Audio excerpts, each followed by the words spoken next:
Hello dear students, कैसे हैं आप लोग। उम्मीद करते हैं बिल्कुल ठीक ठाक होंगे।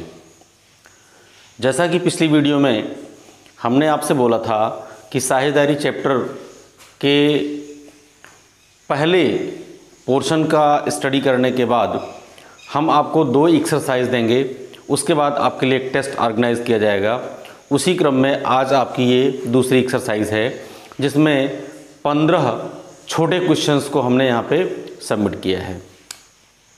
आई होप आप लोग इसे पूरी तल्लीनता से देखेंगे और अपने टेस्ट में अपनी परफॉर्मेंस को दिखाएंगे। तो पहला क्वेश्चन है, साझेदारों के चालू खाते मीन्स पार्टनर्स करंट अकाउंट किस विधि में बनाए जाते हैं। तो स्टूडेंट्स, हमने आपको बताया था कि साझेदारी खाते या पार्टनर्स साझेदारों के पूंजी खाते, ठीक है, पार्टनर्स कैपिटल अकाउंट बनाने की 2 विधियां हैं, ठीक है, जिसमें फर्स्ट मेथड हमने आपको बताई थी कि फर्स्ट मेथड है फिक्स्ड कैपिटल अकाउंट या फिक्स्ड मेथड। जब फिक्स्ड मेथड अडॉप्ट करते हैं तो यहाँ पे हमें 2 खाते बनाने पड़ते हैं। पहला बनाना पड़ता है पार्टनर्स कैपिटल अकाउंट बनाना पड़ता है और दूसरा हमारा बनाना पड़ता है पार्टनर्स करंट अकाउंट, ठीक है ना। सेकेंड मेथड थी आपकी फ्लोटिंग मेथड, जिसमें आपको बताया गया था कि केवल साझेदारों का एक ही खाता बनेगा जिसका नाम रहेगा पार्टनर्स कैपिटल अकाउंट। तो देखिए क्वेश्चन कह रहा है साझेदारों के चालू खाते या करंट अकाउंट किस विधि में बनाए जाते हैं। देखिए तो पार्टनर्स करंट अकाउंट किस विधि में बनाए जाते हैं, फिक्स्ड मेथड में, ठीक है ना। इसका आंसर क्या हो जाएगा, अस्थाई विधि में। यदि साझेदारों के पूंजी खाते अस्थाई विधि फिक्स्ड मेथड से बनाए जाते हैं तो वहां पर पार्टनर्स करंट अकाउंट तैयार किया जाता है। इसके कॉन्सेप्ट के बारे में आपसे पूरी तरह से डिस्कस किया जा चुका है कि अगर कैपिटल फिक्स्ड रखी जा रही है तो ऐसी स्थिति में जो पार्टनर्स की स्टार्टिंग में कैपिटल इंट्रोड्यूस की गई है उस कैपिटल में कोई परिवर्तन नहीं होना होता है। उस कैपिटल के अमाउंट को पार्टनर्स कैपिटल अकाउंट में रख दिया जाता है और बैलेंस सीडी कैलकुलेट किया जाता है। यही बैलेंस सीडी नेक्स्ट ईयर में नेक्स्ट सेशन में बैलेंस बीडी हो जाया करता है।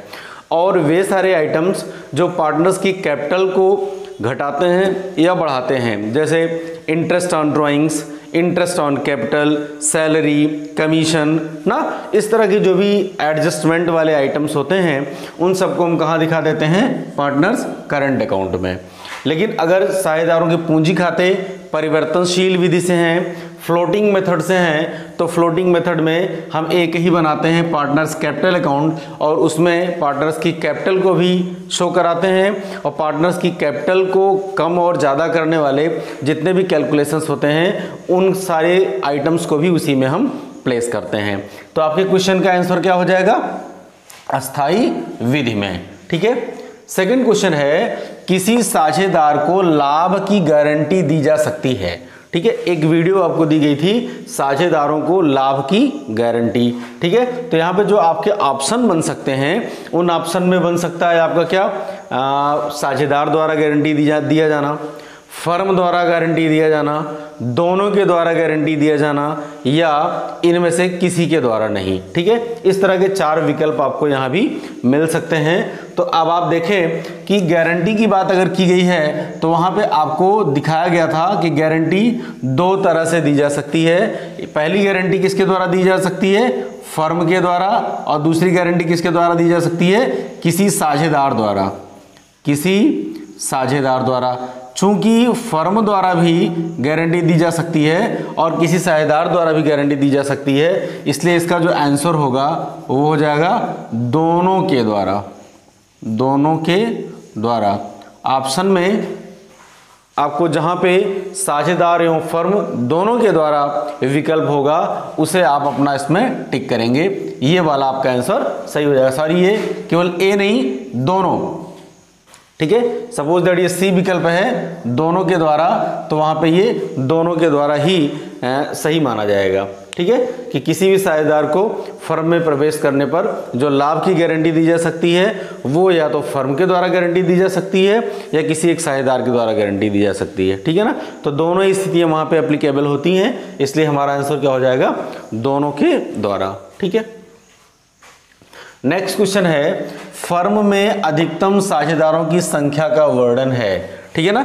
फर्म में अधिकतम कितने साझेदार हो सकते हैं इसका वर्णन कहां पर किया गया है, ठीक है। तो वीडियो में आपको पढ़ाते समय बताया गया था कि फर्म में जो साझेदारों की अधिकतम संख्या का वर्णन है वो साझेदारी अधिनियम 1932 में नहीं है। मींस कंपनी एक्ट 1932 में मैक्सिमम लिमिट ऑफ पार्टनर्स का जो कॉन्सेप्ट है वो नहीं दिया गया है। ये कॉन्सेप्ट कहां दिया गया है, ये दिया गया है कंपनी एक्ट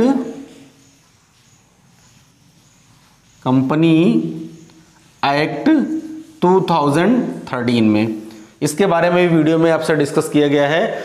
और मिनिमम के बारे में मिनिमम के बारे में बताया गया है कि मिनिमम कितने हो सकते हैं, मिनिमम 2 हो सकते हैं और मैक्सिमम कितने हो सकते हैं, 50 हो सकते हैं ना। इनके बारे में आपको जानकारी दी गई है कि पार्टनर्स की जो नंबर है, पार्टनर्स की जो साझेदारों की जो संख्या है वो किसी भी फर्म में कम से कम कितनी हो सकती है, 2, और अधिक से अधिक कितनी हो सकती है, 50।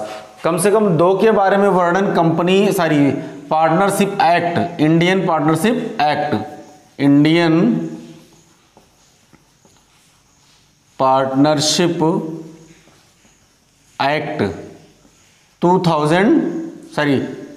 1932, ठीक है। मिनिमम के बारे में इंडियन पार्टनरशिप एक्ट 1932 बताती है और मैक्सिमम बारे में कंपनी एक्ट 2013 बताता है। इस चीज को ध्यान रखिएगा, ये काफी इंपॉर्टेंट पॉइंट है आपके लिए। नेक्स्ट पॉइंट है, साझेदार को दिया गया किराया है, ठीक है।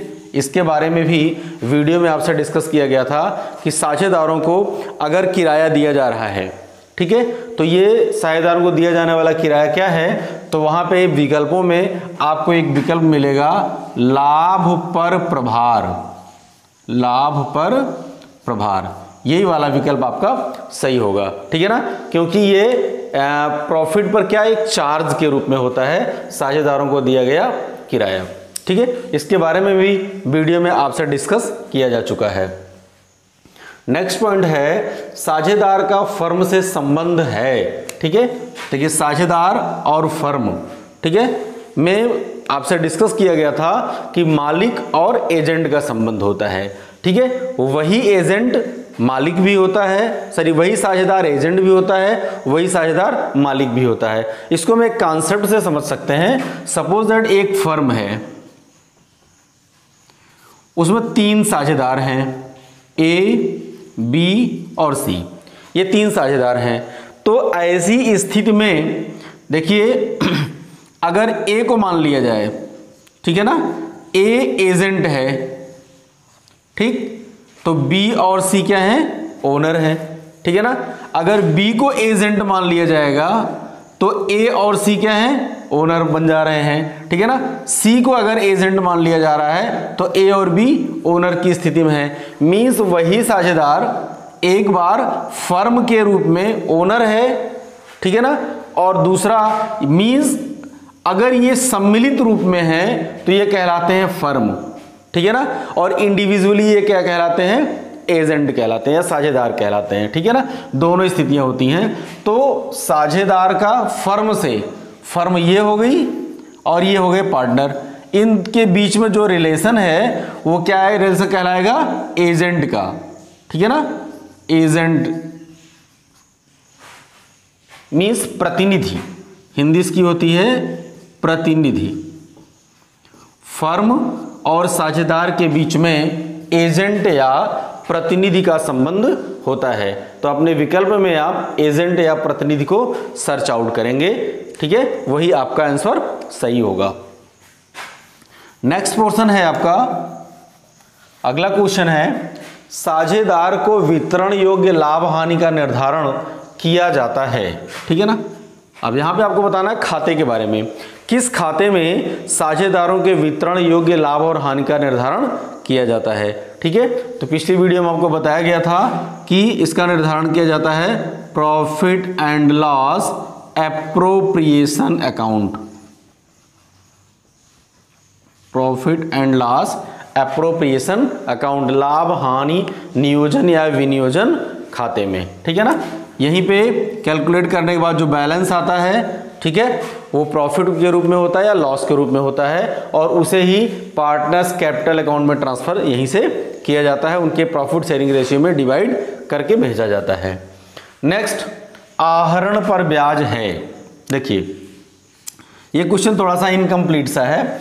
आहरण पर ब्याज है, इसमें किसकी दृष्टि में ना, फर्म की दृष्टि में या पार्टनर की दृष्टिकोण में, ठीक है।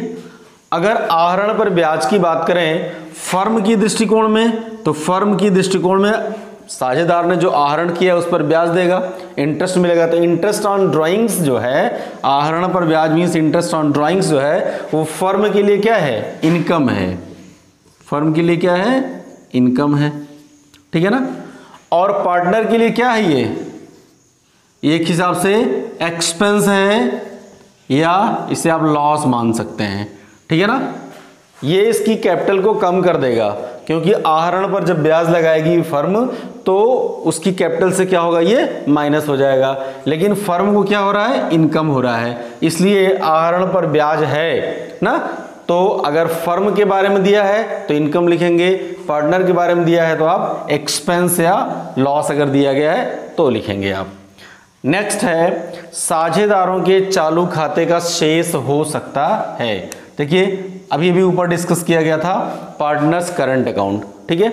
आपसे डिस्कस किया गया था कि जब साझेदारों की पूंजी खाते बनाने के लिए अस्थाई विधि का प्रयोग किया जाता है तो ऐसी स्थिति में दो खाते बनाने होंगे, एक हमारा पार्टनर्स कैपिटल अकाउंट और दूसरा हो जाएगा पार्टनर्स करंट अकाउंट। अगर पार्टनर्स कैपिटल अकाउंट बना रहे हैं तो वहां पे उनकी जो प्योर कैपिटल है जो उन्होंने इंट्रोड्यूस कर रखी है उस कैपिटल को अलग से दिखा देते हैं, ठीक है ना। बाकी फर्म में होने वाले जो उतार चढ़ाव हैं, मीन्स जो ट्रांजैक्शंस के द्वारा होने वाले प्रॉफिट और लॉस हैं, उनको हम पार्टनर्स करंट अकाउंट में दिखाते हैं। तो ऐसी स्थिति में फर्म को फायदा भी हो सकता है, नुकसान भी हो सकता है, और फर्म को होने वाले फायदे और नुकसान से पार्टनर को भी प्रॉफिट और लॉस होगा। तो ऐसी स्थिति में खातों का जो शेष हो सकता है वो डेबिट बैलेंस भी हो सकता है और क्रेडिट बैलेंस भी हो सकता है, दोनों बैलेंस यहां पे हो सकते हैं। इसलिए आप खोजोगे debit balance and credit balance both ना, मीन्स अगर आपके ऑप्शन में डेबिट बैलेंस और क्रेडिट बैलेंस दोनों दिया गया होगा तो वही वाला ऑप्शन आपका सही होगा, क्योंकि साझेदारों के जो चालू खाते का शेष है उसमें डेबिट बैलेंस भी हो सकता है और क्रेडिट बैलेंस भी हो सकता है। फर्म अगर प्रॉफिट गेन करती है तो आपका क्या बचेगा, क्रेडिट बैलेंस आ जाएगा, ठीक है ना। अगर लॉस गेन करती है तो डेबिट बैलेंस भी हो सकता है, ठीक है ना। तो इस चीज को ध्यान में रखने की आवश्यकता है। तो यहाँ पे चालू खाते का जो शेष है वो डेबिट बैलेंस और क्रेडिट बैलेंस दोनों हो सकता है। नेक्स्ट क्वेश्चन है, फर्म के लिए आहरण पर ब्याज है। देखिए क्वेश्चन आ गया ना, आहरण पर ब्याज है, एक क्वेश्चन था यहाँ पे। तो यहाँ पे फर्म के लिए ब्याज है तो यहाँ पे आप क्या लिख दोगे, इनकम, आय। ये क्वेश्चन रिपीट कर गया थोड़ा सा। फर्म के लिए आहरण पर ब्याज क्या है, इनकम, एक आय है।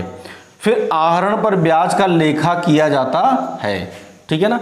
यहां पे ध्यान देने की बात है कि आहरण पर ब्याज का लेखा कहां किया जाएगा, तो इसके बारे में भी आपसे बताया गया था कि इसका लेखा किया जाएगा कहां पे सोचिए, इसका लेखा किया जाएगा profit and loss appropriation account.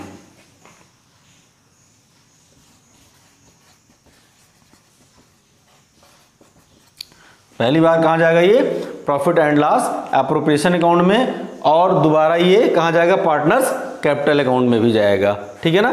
तो अगर क्वेश्चन बोलता है आहरण पर ब्याज का लेखा किया जाता है और वहां पे अगर ऑप्शन होता है profit and loss appropriation account, तो यही वाला आंसर आपका सही हो जाएगा।